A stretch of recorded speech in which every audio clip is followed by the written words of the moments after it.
The Panavia Tornado IDS comes to War Thunder for 3 different nations. Let's check it out. During the later half of the 1960s and into the 70s, variable geometry wing platforms were quickly becoming pretty popular in military aviation. The swing wing design offered a bit of a compromise, allowing an aircraft to get good maximum speed and also good low-speed performance in the same airframe, and it was seen as a way really to just bypass a lot of design challenges. Forming international partnerships in Europe to develop military aircraft was also pretty popular at the time, and led to the Anglo-French Variable Geometry Aircraft Study, which in turn led to the formation of the Panavia Company in 1969, and the Multi-Role Combat Aircraft Project, set up by Germany, the UK, Italy, and the Netherlands. The prototype of what would become the Tornado first flew in 1974, and it had some initial problems, but they were pretty quickly resolved. The first version was the IDS ground attack jet, which had slightly different designations depending on which country it was in service with, and it included a significant list of notable features, which gave it the performance and weapon systems, eventually allowing it to replace almost a dozen different types of aircraft across the different services which operated it. In addition to its variable geometry wings, the jet had compatibility with a large selection of unguided and guided air-to-ground weapons, a reasonably advanced radar system, fly-by-wire controls, multifunction displays, and a sophisticated autopilot that worked with the radar set to allow terrain-following low-level flight. The Tornado IDS saw service during the First Gulf War, the NATO intervention in Bosnia, the Kosovo War, the Second Gulf War, and the war in Afghanistan. The basic IDS was also upgraded several times through a combination of producing new upgraded models and retrofitting older airframes. Saudi Arabia was the only export customer for the Tornado, and they still fly it, along with Italy and Germany. What we get in War Thunder are 3 versions of the Tornado IDS, one for Germany, Italy, and the UK, all with different designations, but overall they're very similar, so we're going to look at all 3. They're all in Rank 8 at Battle Rating 11.3, for some reason. The plane carries the ARI 232-74 radar set. This is a short-range, tracking-only radar with very limited functionality. And as far as I know, ARI 232-74 is the British designation for the terrain-following navigation component of the Tornado's radar systems package, so I don't know what the story is there. And these planes might get a new radar set patched in at some point, because for right now, the one they have isn't very useful. The good news is that the plane gets a full ballistics computer for its air-to-ground weapons, but take note here, it itemizes the CCIP for rockets, even though none of the 3 planes can carry any unguided rocket pods.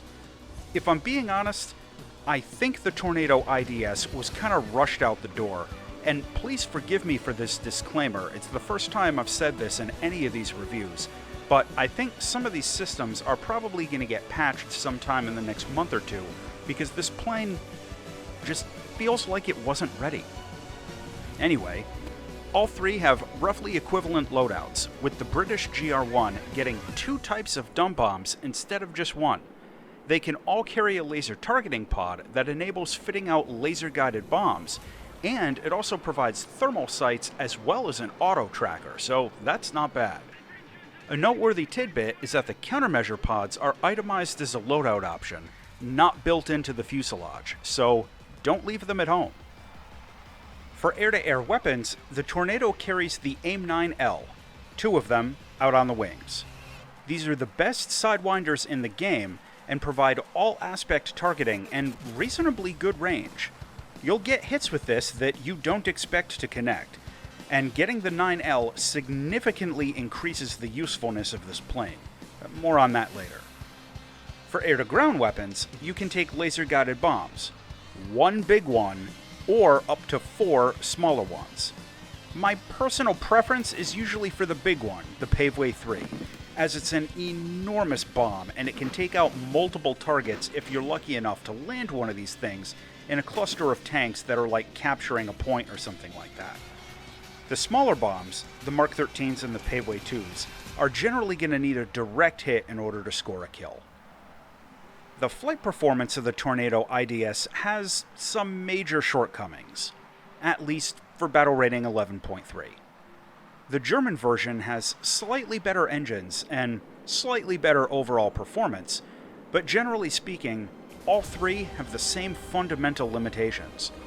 Mainly that they're heavy, don't turn well, have sloppy directional stability, a rate of climb that's just really only average for top tier, and they can suffer significant wing rip problems if you're not careful.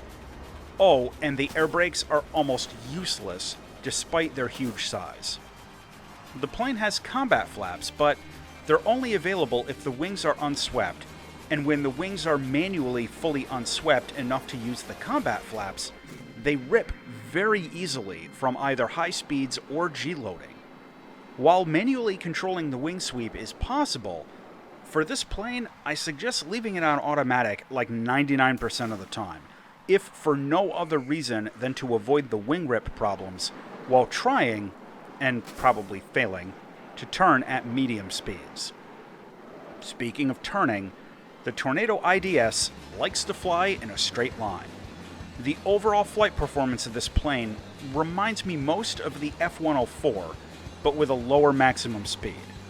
Simply put, it's just not maneuverable, even if you don't put any ordnance on it. This is especially a problem if you're in a climb and you want to nose over to level off and like begin an attack run. Or, obviously, if you're trying to dogfight. It just doesn't like to turn. It accelerates okay at first, then tapers off a bit until hitting a wall right around Mach 1 if you have any ordnance loaded. And this can actually be a big issue sometimes, because the plane is happy to float right at Mach 1 and stay there, which generates a visible shock cone that opponents can see from pretty far away if they have their graphics settings turned up, so keep that in mind. One notable caveat is that the plane can deploy thrust reversers in flight at any speed, so you might be able to get creative with those when you want to carefully manage your airspeed. Flying the Tornado IDS into air battles requires you to remember something very important. This is a bomber. The Tornado ADV was a fighter, and we may get that in the game eventually, but this is a bomber. Loaded up with bombs, fly out, blow up bases or ground targets, fly home. Maybe take a pot shot with the 9Ls on the way back. Use this to grind. It can carry enough bombs to take 2 bases out, so if nobody steals your targets, it's going to be a good day. Notably, this jet is actually pretty effective for grinding mission points for stuff like the winter event that's going on when this review goes up, as you can blow up 2 full bases, maybe get a hit with a 9L, and maybe use your guns to blow up some AI ground units. While this jet might not be racking up the air-to-air kills, it can still contribute to mission objectives and bleed tickets if you stay focused. If you must fly this out as a fighter, and to be clear, I do not suggest it, you'll want to make sure that you take only the Sidewinders and countermeasure pods. Your best bet will be to try to stay with your buddies and use teamwork to pick off people who are distracted by more threatening targets. The only times you're going to win a one-on-one dogfight are generally going to be if the other guy makes some pretty serious air combat maneuvering errors. Head-on shots with the 9L that don't require you to make rate turns are probably the most reliable way to get air-to-air kills with this jet.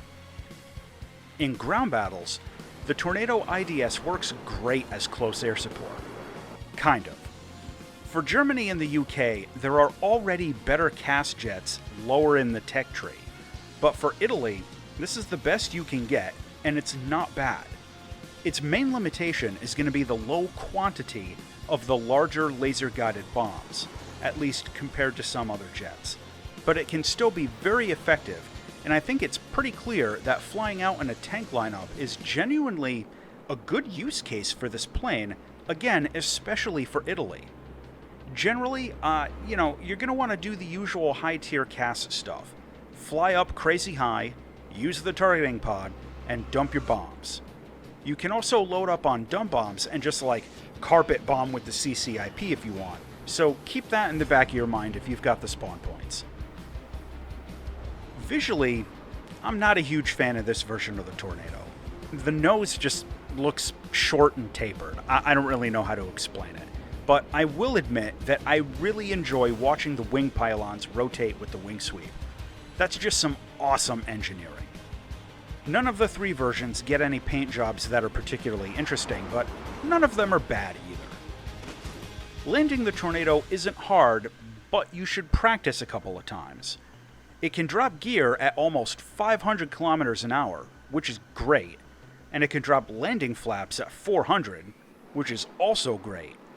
But managing speed on final can be weird, and even with the thrust reversers, it's got a pretty long landing run. Not difficult, but weird. The cockpit of this jet is pretty solid. The visibility's only average, but it's got a great moving map display, a radar warning receiver right in my favorite spot, and a useful heads-up display. Overall, this was a good cockpit in VR. To close out on 3 versions of the Tornado IDS and GR1. These jets can take a targeting pod with great laser-guided bombs, and they can take enough of a bomb load to blow up 2 full bases in air RB. However, they aren't maneuverable, at all, to the point where defensive flying is almost impossible. Its radar is almost useless. They have wing rip problems more than most other jets in the top tiers. Their max speed is low for a top tier jet, and overall the plane just really feels seriously over tiered right now. The final verdict on the Tornado IDS and GR1 are that these jets really struggle in air battles due to their seriously limited flight model, but the accurate weapons can still do some pretty heavy pain in close air support. Honestly, I think these jets really just need to drop down a bit in battle rating. As always, thanks for watching.